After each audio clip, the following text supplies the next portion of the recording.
The topic of conversation is commonly centered around the best champions to climb ranked, but what about the champs you should be avoiding at all costs? In today's video, we'll be breaking down 10 of the worst champions for solo queue that you'll want to stay away from for your end of season climb. Quick disclaimer before we get started though, as these videos are definitely more controversial. You can climb with any champion in the game. However, the champs we'll feature are ones who we believe will bring you the least amount of consistent success in the current meta, unless you're mastered one trick on the pick. If your main goal is to climb rank the fastest, then staying away from these 10 picks would be in your best interest. But before we get into it, be sure to check out SkillCapped if you want to truly get better at League of Legends. We're the only service that offers a money-back guarantee if you don't climb at least 5 divisions while actively using our service. We do this because our service really does work, and if it doesn't work for you, you shouldn't pay. Learn more at the end of this video or click the link in the description for a special discount. Alright, starting off in the top lane, the first champ you'll want to avoid is Gangplank. Like many of the champs we'll feature in this video, GP is a very difficult champion for Riot to balance due to his impact in the pro scene. Although Gangplank had been performing as a mediocre pick in solo queue, the Q and passive nerf from 11.17 have caused him to fall further down the tier list.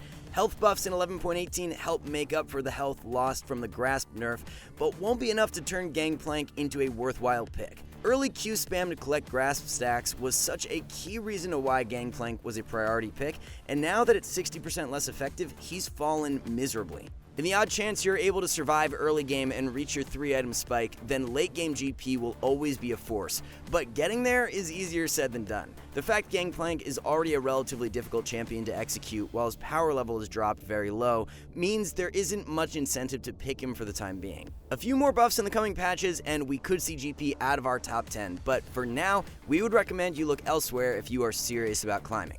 Renekton mains just can't catch a break this entire season as the Croc has been targeted with nerf after nerf due to pro play. This patch, it gets even worse as Renekton loses 0.5 seconds off his stun, which is massive for a point-and-click CC. Tallying it all up, Renekton has been nerfed on 4 separate occasions in Season 11, which have compounded together into making him one of the worst top lane picks. Why pick someone like Renekton who has a solid early game but falls off later on when you can play Camille who can smash lane and also scale like a monster? Losing 0.5 seconds on stun will make your early game weaker as the ability to set up dive plays and finish off kills will be diminished. If you really want to play Renekton, then picking him mid lane and playing against squishy assassins is the way to do it. It's very likely that once Worlds is over, Riot revisits Renekton and sets him up with a buff, but until then, stay away from the Croc. It's been a wild ride for Udyr in Season 11, at one point being the most broken jungler to now one of the worst. It feels like that's always the way with Udyr though. He's either completely busted or absolutely worthless. Of course, Riot hit Udyr with the special where they nerf his kit and then follow by nerfing the item that made him broken in the first place. Chemtank was so overtuned for many months, and then after it got nerfed, Udyr priority dropped off drastically. Not only Chemtank, but Deadman's, Force of Nature, and Phase Rush were nerfed too, so every single aspect that made Udyr strong ended up being hit. Since then, Riot hasn't circled back and tried to issue any compensation buffs, so Udyr has fallen off super hard, and his play rate even sits below 1% at the time of making this video. Generally, when a champion is below a 1% play rate, it means they aren't in the greatest state, and that's exactly the case with Udyr. If you really want to play Udyr, then building him Bruiser instead of Tank is what we would recommend.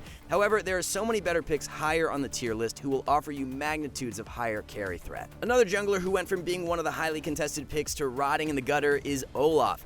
You have to go all the way back to the very start of the season to when the last time Olaf was rated as an S tier jungler. Before Gore Drinker ended up receiving a couple nerfs, Olaf was one of the item's biggest abusers. Not only Gore Drinker, but Sterix at the start of Season 11 was also extremely overtuned, which made a Gore into Sterix setup super godly. Riot ended up pulling the special once again, where they nerf a champion's core items, but also follow with direct nerfs. After those direct nerfs combined with his 2 core items falling in strength, the champion has never been the same. Since patch 11.3, Riot hasn't buffed Olaf in any considerable way, and with so many other junglers buffed over the patches, he's only become weaker and weaker. Olaf is also a jungler who's very reliant on getting an early lead to be effective, which especially for the lower elos is very risky. Come mid to late game teamfights, he doesn't offer that game-changing engage or CC ability, so if you're behind, it's so hard to be useful.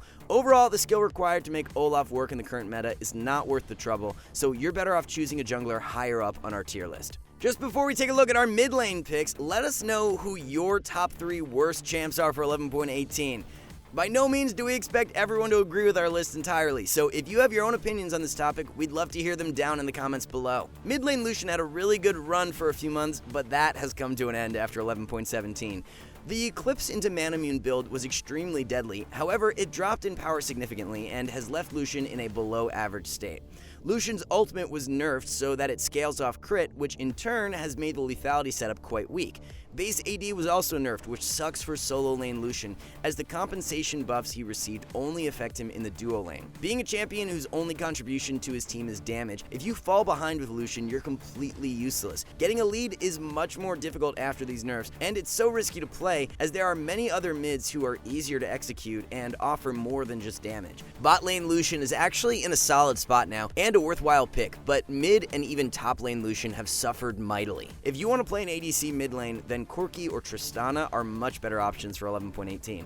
At the very most, you can look to use Lucian as a counter against Galio or Kassadin, but blind picking him just isn't worth it. Now, is it really a worst champions video if Azir isn't featured?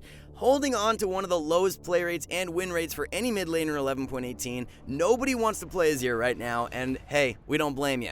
Unfortunately, Azir will always be a weaker champion for solo queue unless he's issued a mini rework. The effectiveness of the champion in pro play in a controlled environment is much greater than that of solo queue, which makes him very difficult for Riot to balance.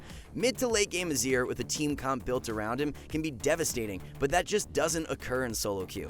The fact Azir is way more difficult to pilot than your average mid laner as well means it takes much more effort to succeed with him compared to other mids. If you're a mastered Azir one trick, then you can make him work, but for someone who's looking to climb fast and add a new champion to their pool, Azir is on the bottom of our list. I legitimately cannot remember the last time Kalista was strong in the solo queue meta. Kalista always seems to hold the lowest play rate and win rate for any bot lane carry, and that's the case right now in 11.18. Saddest part of all is that she's even nerfed in 11.18 with her ultimate knockup duration going down. The only thing holding Kalista from falling entirely off the cliff is the shield bow and wit's end build, so if those get nerfed, which we expect they will, she'll fall even farther. Unless you can muster up a big early game lead, playing Kalista in mid to late game teamfights is so difficult for the average player. Not only is she more mechanically intensive, but her late game scaling is not great compared to most other marksmen. This leaves you in a predicament to where if you don't get ahead early and you aren't a godlike Kalista player, you might as well just sit AFK. Don't actually AFK though, because you might get banned. All in all, the risk to reward for playing Kalista is not great at all, which is why she cracks our top 10. The second AD carry we would advise you to stay away from right now is Aphelios. Pro play focused nerf in 11.18 has brought Aphelios back down as one of the weaker ADCs. To be completely fair, it was more difficult for us to choose this second marksman for our list because Aphelios is not in a terrible state by any means. Aphelios is definitely the least weak out of all the champs on our list, but compared to the rest of the ADC competition, he's still a cut below. Many marksmen have been buffed in previous patches, like Lucian, Draven, Jhin, and Caitlyn, so it's hard to put high priority on Aphelios when everyone around him are becoming stronger. Once Worlds is over, we expect Riot to circle back and likely revert this 11.18 nerf, as the only reason Aphelios is being nerfed is due to pro. Although Set is a dominant top lane pick, his viability in the support role is rather limited. Against ranged supports, it's very difficult to function as you don't have a long-range pick tool and rely on running right at the enemy to engage. Any support with CC can counter this pattern extremely hard and leave you cut out to dry in so many situations. You're heavily reliant on having flash available to look for engages, and whenever it's down, you're just a sitting duck. When Chem Tank was overtuned, Set wasn't all that bad, but ever since the item was nerfed along with Deadman's Plate, his support viability has plummeted. Into melee champs like Pantheon, Naut, or Blitz, you can see decent results, but that's not what you're looking for in a hard carry pick. If you want to play melee support, there are so many better options like Pyke and Blitz who have been recently buffed. And for our final feature, one of the worst champions in the entire game right now is Tahm Kench support. Whether Riot intended for it or not, Tahm top lane has become completely broken after the mini rework, while Tahm support remains a laughably weak pick. Much like Set, Tahm has a very difficult time in ranged matchups as he lacks a reliable engage tool. Sure, new W is a gap close with a knockup, but it's relatively easy to dodge and impossible to hit if the enemy has a gap closer. In order for W to land consistently, you need to tag the enemy with a Q slow beforehand, and if they're standing behind a minion wave, it's a pain to do so. So many things need to go right in order for you to make plays with Tahm support, which isn't what you want in a solo queue carry.